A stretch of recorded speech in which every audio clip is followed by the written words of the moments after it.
नमस्कार मैत्रिणींनो, मी शुभना. ओवी किचन मध्ये आपलं स्वागत आहे. तर आज आपण बघणार आहे पुरणाची पोळी आणि कटाची आमटी. तर आज आपण साखरेचं पुरण बघणार आहे आणि कटाची आमटी बघणार आहे. ती सुद्धा आपण एकदम साध्या पद्धतीची. पहिली बघितली होती ती मसाल्याची बघितली होती आपण. आज आपण एकदम साध्या पद्धतीची बनवणार आहे. इकडं आषाढ महिन्यातला बेंदूर असतो, त्यामुळं सातारा जिल्ह्यामध्ये आज बेंदूर आहे. तर मी तुम्हाला ती पोळी दाखवणार आहे आणि आमटी दाखवणार आहे. आता आपण पुरणासाठी ही 1 पेला हरभऱ्याची डाळ घेतली आहे आणि आपण ती 2-3 तासापूर्वी आपण पाण्यात भिजत घातली होती. आता हे पाणी आपण उकळायला ठेवले. पाणी उकळलं की आपण ही डाळ त्यात घालणार आहे शिजायला. तर साखरेचं पुरण करणार आहे आज, त्यामुळं आपण अशी आपण भिजत घातली डाळ मऊ शिजायसाठी. त्याला उकळी आली आपल्या, तर आपण ही डाळ घालून घेऊया. उकळीच्या पाण्यात टाकली म्हणजे लवकर शिजते. पण मंद गॅसवर आपल्याला डाळ शिजवून घ्यायची, त्यामुळे आपण चांगली तिला मंद गॅसवरच शिजवून घेणार. उकळी आली की मग आपण झाकण ठेवणार आहे. तोपर्यंत ह्यात हळद आणि तेल घालू आपण. तेल चमचा आपण हळद घालून घेऊ आणि छान उकळी येऊन देऊया त्याला. आता आपली उकळी आलेली आहे, आपण अशीच 5 मिनिटं उकळून घेऊया आणि मग झाकण ठेवूया. त्याला उकळी येऊन गेली आहे आपली. हे वरचं आपण हे असं थोडंसं काढून घेऊया.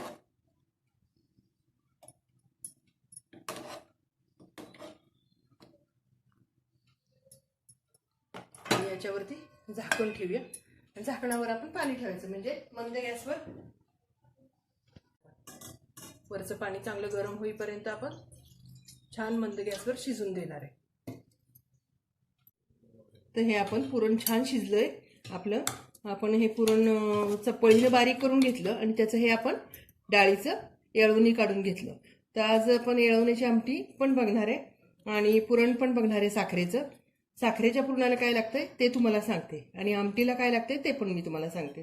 तर या पुरणात आपण काय घालणार आहे आज, हे आता 1 पेला डाळ घेतली होती, 1 पेलाच आपण साखर घालणार आहे आणि गॅसवर ठेवणार आहे. तर गॅस मोठा करून आपण साखर घालून घेतली आहे पुरणामध्ये. साखर विरघळली की आपण त्याच्यामध्ये साखरेच्या पुरण आहे, त्यामुळे आज आपण याच्यामध्ये खवा घालणार आहे. 1 अर्धी वाटी आपण साधारण खवा घेतलाय किसून, तो खवा घालणार आहे. वेलदोड्याची पावडर घालणार आहे. पुरण शिजत आले की एक जीव झाले की आपण साखर विरघळली की हे साखरेच्या पुरणात जर आपण खवा घातला ना तर पोळी खूपच सुंदर होती. तुम्ही पण ही करून बघा, अशी छान होती पोळी. एकदम चवीला वेगळीच आणि खायला अशी पेढ्यासारखी लागते. पेढ्यासारखं पुरण होतं. आता आपली साखर मेल्ट झाली आहे चांगली त्यात, तर आपण अर्धा चमचा वेलदोड्याची पावडर टाकून घेऊया आणि हा खवा पण टाकूया, म्हणजे आपला छान त्यात मिक्स होईल आणि त्या खव्याची चव पुरणाला येईल. आणि छान हलवून घेऊया. गॅस मोठाच आहे आपला. हे छान पुरण होतं. ह्याच्यात तुम्ही केशर टाकलं तर आणखीन सुंदर लागतं. आता माझ्याकडे नाही आहे म्हणून मी टाकत नाही. केशर टाकलं खूप छान होतं पुरण, रंग पण छान येतो. आणि बदामाची पावडर टाकायची, आणखीन वेगळी इतकी सुंदर पोळी होती ना, खूप छान होती.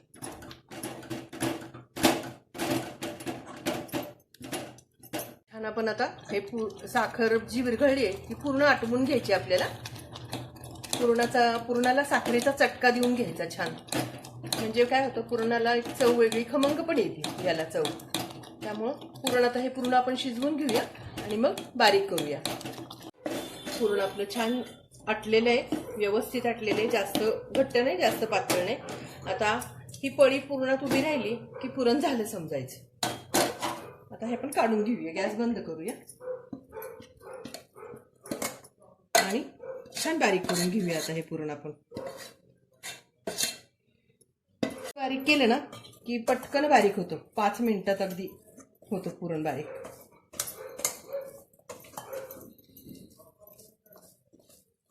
छान बारीक करून घेऊया आता आपण हे. तर असं आपलं सगळं छान पुरण बारीक झालेलं आहे. पुरणाला रंग बघा किती सुंदर आलेला आहे. एकदम पिवळा असा छान रंग आलेला आहे आणि वास पण खूप छान येतोय. तर आता आपण हे जरा बाजूला ठेवूया आणि आमटीची तयारी करूया. आमटीचं साहित्य काढले आपण. थोडंसं सुकं खोबरं घेतले आपण, थोडंसं आलं घेतले आणि 10-12 लसणाच्या पाकळ्या तेवढे जास्त घेतलेत आपण.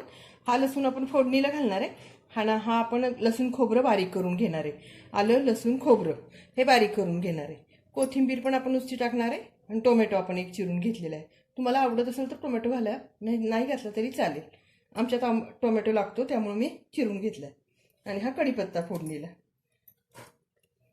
जिरं, मोहरी, हिंग आणि हळद, तांबडं तिखट आणि काळं तिखट आपण थोडंसं वापरणार आहे आणि मीठ. आता आपण कढईमध्ये तेल घालून घेऊया. गॅसवर आपण कढई ठेवली आहे. गेल्या वेळेस आमटी तुम्हाला दाखवली होती ती वेगळ्या पद्धतीची होती. आज दाखवणार आहे ती वेगळ्या पद्धतीची आहे. हा आमटीचा आपण कट काढून घेतलेला आहे. तर हा इतका छान निघाला आहे घट्ट, याला नुसतं लसूण खोबरं घातलं तरी ही आमटी खूप छान होती. त्यामुळं आपण आज खेडेगाव पद्धतीची पातळ अशी आमटी बघणार आहे.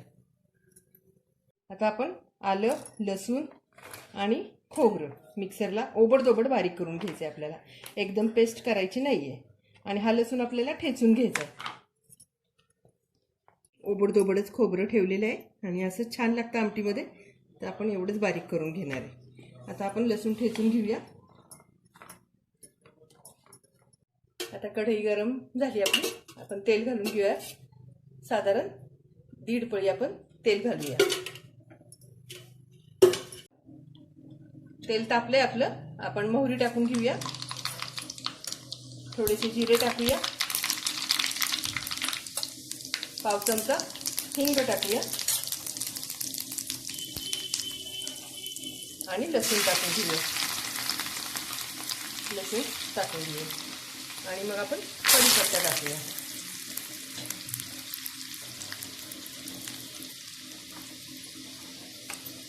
आता याच्यावर आपण लसूण खोबरं टाकणार आहे. हे वाटलेलं बारीक करूया गॅस.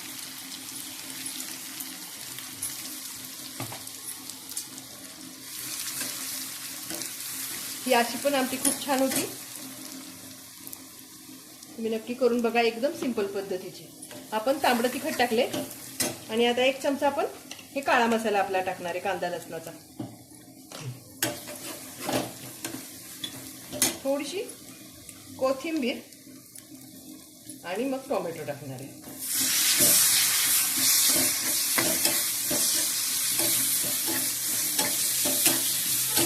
आता 2 मिनिटं परतून घेणार आणि हा मसाला आपण ह्या येळवणीमध्ये त्या डाळीचे जे पाणी काढले आपण येळवणी त्याच्यात टाकून घेणार आहे आपण.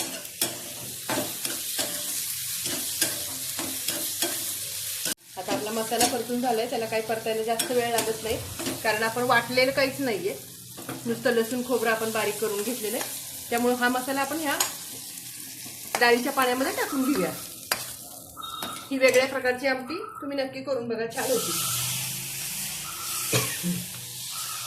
याच्यात पाणी घालायचं जरा. आपली हळद थोडीशी घालायची राहिली आहे. आपण थोडी हळद घालूया. येळवणीमध्ये आपली हळद होती त्यामुळे लक्षात नाही आलं पटकन. आणि मीठ घालून घेऊया. 1 चमचा आपण मीठ घालूया. छान झाली आपली आमटी. काही वाटण न घालता सुद्धा त्याला घट्टपणा इतका छान व्यवस्थित हे झालाय. आता ही येळवणीची आमटी आपली उकळलेली आहे. तर आपण गॅस बंद करून घेऊया. त्यात आपण ही कणिक घेतली, गव्हाचं पीठ घेतले. हे 3 वाट्या पीठ घेतले. अर्धी वाटी आपण मैदा घेतलेला आहे. तर त्याच्यात आपण अर्धा चमचा मीठ घालून घेऊया आणि थोडीशी पिठी साखर घालूया. आपण साखरेचं पुरण करणार आहे आणि असंही गोड पदार्थ करताना आपण साखर थोडीशी घालतो. तर आपण साखर घालून घेऊया आणि 1-2 चमचे तेल घालूया.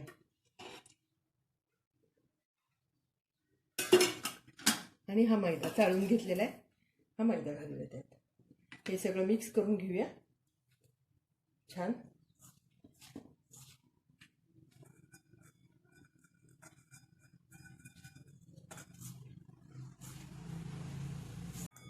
आपण सगळं छान मिक्स करून घेतलेलं आहे. आता आपण थोडं थोडं पाणी घालून कणिक भिजवून घेऊया. अशी छान कणिक भिजवायची आपल्याला. जास्त पातळ एकदम करायची नाही, घट्ट भिजवून घ्यायची मग पाणी लावून पातळ करायची आपण कणिक. गेल्या वेळेस सारखीच आपण मागे पण पुरणाची पोळी बघितली तशीच आपण ही पण करणार आहे, पण ही साखरेची आहे त्यामुळे ह्याच्यात जे पडणार मटेरियल आहे ते थोडंसं वेगळं असणार आहे.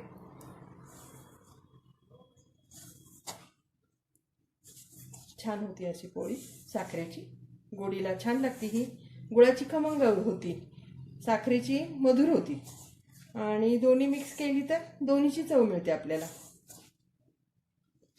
त्यावेळेस आपण साखरेची बघतोय. आता छान घट्ट गोळा करून घेऊ आणि मग आपण थोडंसं पाणी लावून ती पातळ करणार आहे.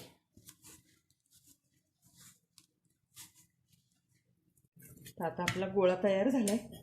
आता आपण थोडंसं पाणी लावणार त्याला सारखं आणि अशी तिंबून ठेवणार. ही कणिक जेवढी मुरेल तेवढी पोळी आपली छान होती. कणिक भिजवण्यावर पोळीचं खूप हे असतं, शास्त्र असतं त्याचं. कणिक चांगली भिजल्या गेली की पोळी छान लाटता येते.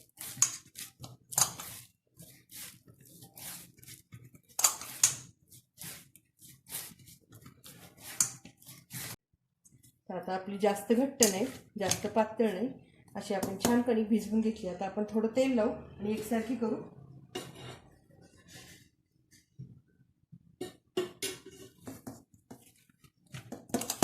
छान झाली कणिक आपली, मऊ मऊ झाली एकदम. आत्ताच अजून ती भिजली ना की एकदम छान होईल.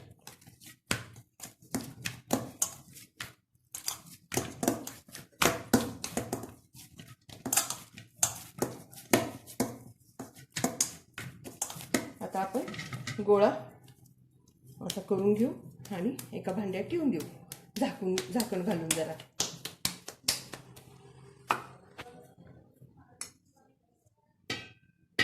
आता ही आपण 15-20 मिनिटं आपण कणिक अशी झाकण घालून ठेवून देऊया. तर आपण पुरणाचा एवढा उंडा घेतलाय आणि तो आपण अंगठ्याने असा वाटी करून घेणार त्याची पारी आणि एवढं आपण पुरण घेतलेलं आहे. आपलं कणकीपेक्षा पुरण जरा जास्त थोडंसं घेतलं आपण. जेवढ्याच तेवढं घेतलं तरी चालतं, गोडीला छान आहे आपलं पुरण त्यामुळं सपादून जातं.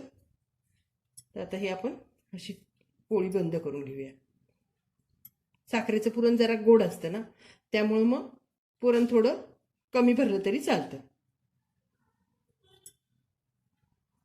आणि हे असं तोंड बंद करून घ्यायचं. थोडासा गोळा दाबून घ्यायचा, पिठात डीप करायचा आणि अलगद हाताने पोळी लाटायची.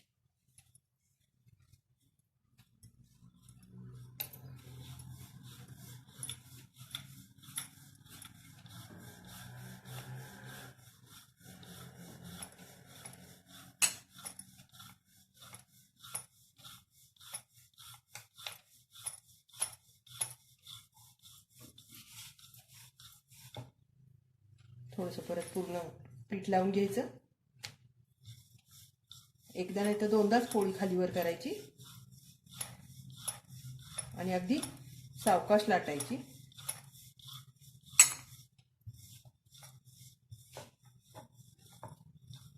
दाबून लाटायची नाही तर मग ती फुटती पोळी.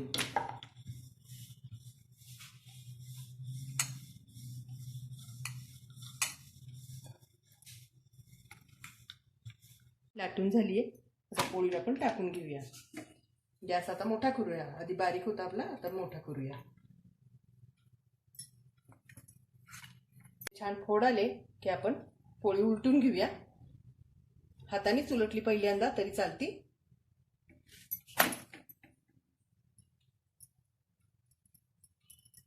दुसरी पोळी पण आपण तशीच लाटून घेऊया. तोपर्यंत आपली पहिली भाजती आहे. तेल लावून घेऊया या पोळीला.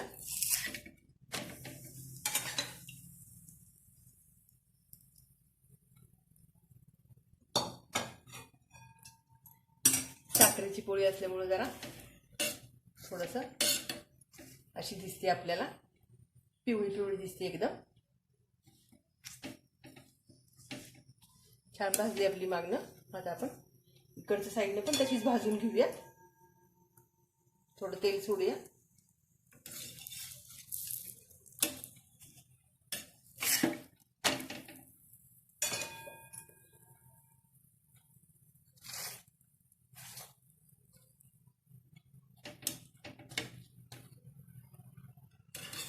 आता ही झाली आपली भाजून, तर आपण काढून घेऊया ही पोळी. आता ही पोळी आपली एका साईडनी भाजली आहे, तिथं तेल लावून घेऊ आपण.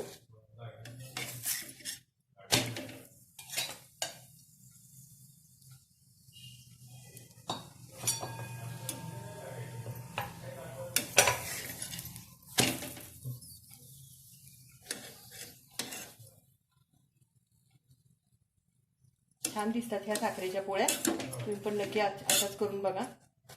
आता आपण दुमडून घेऊया पोळी.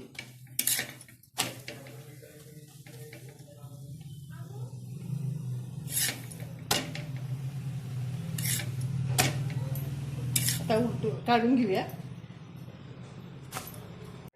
तर तयार आहे आपलं साखरेची पुरणाची पोळी आणि वेगळ्या प्रकारची आमटी, साधी गावातल्या पद्धतीची आमटी. तर तुम्ही नक्की अशीच पुरणपोळी करून बघा. ही आज बेंद्रासाठी आपण आज बेंद्राचा सण असतो, त्यामुळे ती आपल्याला करावीच लागते. बेंद्राचा मुळाचा सण पहिलाच असतो, त्याला नाट लावून चालत नाही, म्हणून आपण ही करतोच. तर तुम्ही नक्की करून बघा, व्हिडिओ पूर्ण बघा. मी अगोदर पण तुम्हाला पुरणपोळीचा आणि आमटीचा व्हिडिओ शेअर केलेला आहे. ती वेगळ्या प्रकारची आहे, ही वेगळ्या प्रकारची आहे. तर लाईक करा, शेअर करा, सबस्क्राईब करा. असंच आपण छान छान रेसिपीसह पुन्हा भेटू ओवी किचनमध्ये. तोपर्यंत तुम्हाला सगळ्यांना बेंद्राच्या खूप खूप शुभेच्छा आणि धन्यवाद.